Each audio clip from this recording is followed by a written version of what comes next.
विद्यार्थियों, कैसे हैं आप लोग। आशा करती हूँ आप स्वस्थ होंगे, मस्त होंगे और मन लगा के पढ़ाई कर रहे होंगे। आज हम आपके लिए लेके आए हैं समास प्रकरण भाग 1।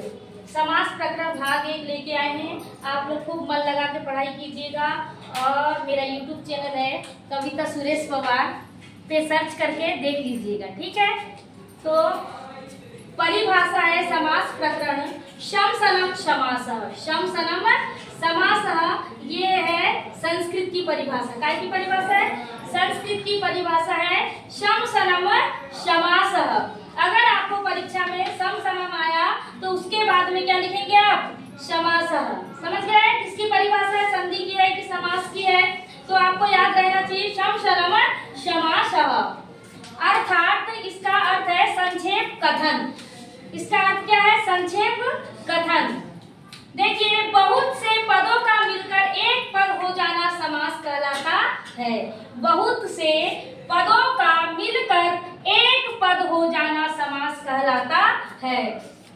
तो देखिए समास की उत्पत्ति कैसे हुई। तो समास की उत्पत्ति शम उपसर्ग। उपसर्ग हमने पढ़ा है आपको कितने होते हैं? 22 उपसर्ग होते हैं। शम उपसर्ग, अस धातु और घय प्रत्यय।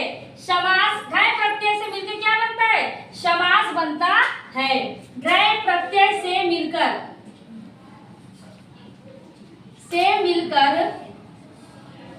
क्या बनता है? समास बनता है। तो सम उपसर्ग याद रखेंगे, अस धातु और घय प्रत्यय। अब देखिए समास विग्रह। समास विग्रह होने पर जो पद बनता है उसे समस्त पद कहते हैं। समास का विग्रह होने पर जो पद बनता है उसे क्या कहते हैं? समस्त पद या सामासिक पद कहते हैं। अब समास के अर्थ को बताने वाले वाक्य को क्या कहेंगे? विग्रह कहेंगे। क्या कहेंगे? विग्रह कहेंगे। जो समास के अर्थ को बताता है उसे विग्रह कहते हैं। अब देखिए, जैसे राज्ञः पुरुषः। राज्ञः पुरुषः, ये क्या हुआ? समास विग्रह हुआ। क्या हुआ? समास विग्रह हुआ। और सामासिक पद क्या हुआ? राज पुरुषः। राज पुरुषः, राजा का पुरुष। तो ये क्या है? सामासिक पद आपको परीक्षा में आएगा, उसका आपको समास विग्रह करना है। अगर समास विग्रह आता है तो उसको क्या करना है? हमको सामासिक पद लिखना है। समझ गए? अब देखिए, विग्रह के 2 भेद होते हैं। कितने भेद होते हैं? विग्रह के 2 भेद होते हैं। पहला है लौकिक विग्रह। पहला क्या है? लौकिक विग्रह, जिसका लोक जनसाधारण में प्रयुक्त होता है। लौकिक विग्रह किसे कहते हैं? जिसका लोक, है ना, समस्त लोग जानते हैं ना, पूरा विश्व। तो जिसका लोक जनसाधारण में प्रयुक्त होता है उसे लौकिक विग्रह कहते हैं। जैसे राज पुरुषः। जैसे राज पुरुषः। अब देखिए अलौकिक विग्रह। अलौकिक विग्रह याद रखना है, विग्रह 2 प्रकार के होते हैं, 2 भेद होते हैं उसके विग्रह के, लौकिक विग्रह और अलौकिक विग्रह। तो अलौकिक विग्रह किसे कहेंगे? जिसका लोक में प्रयोग नहीं होता, इस संसार में जिसका प्रयोग नहीं होता। जैसे राजन, रस, पुरुष, सु, ये क्या हुआ? अलौकिक विग्रह हुआ। इतना आपको समझ आ चुका है। अब हम आपको आगे बता रहे हैं समास के भेद। समास के भेद अक्सर परीक्षाओं में क्या होता है? पूछा जाता है। ऑल कॉम्पिटिशन एग्जाम में पूछा जाता है समास के कितने भेद होते हैं। लेकिन सभी लोग क्या होते हैं? कंफ्यूज हो जाते हैं कि समास के 6 भेद लिखे कि 4 भेद लिखे कि 5 भेद लिखे। तो अब देखिए, समास के मुख्य रूप से 4 भेद होते हैं। किसके अनुसार? सिद्धांत कौमुदी के अनुसार समास के मुख्य रूप से 4 भेद होते हैं।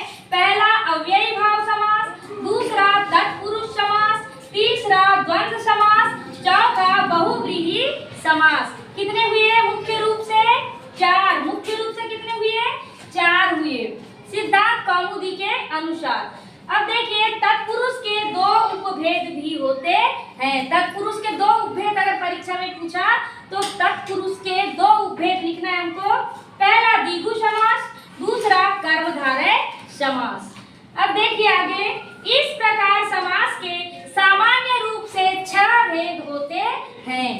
सामान्य रूप से कितने होते हैं? 6 होते हैं। मुख्य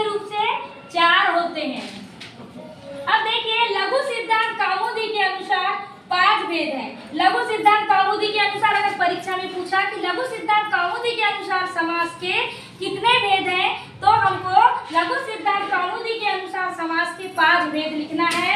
पहला है केवल समास, दूसरा अव्ययी भाव समास, तीसरा तत्पुरुष समास, चौथा द्वंद्व समास और पांचवा बहुव्रीहि समास। तो आपको आज समास प्रकरण भाग 1 समझ आ चुका होगा।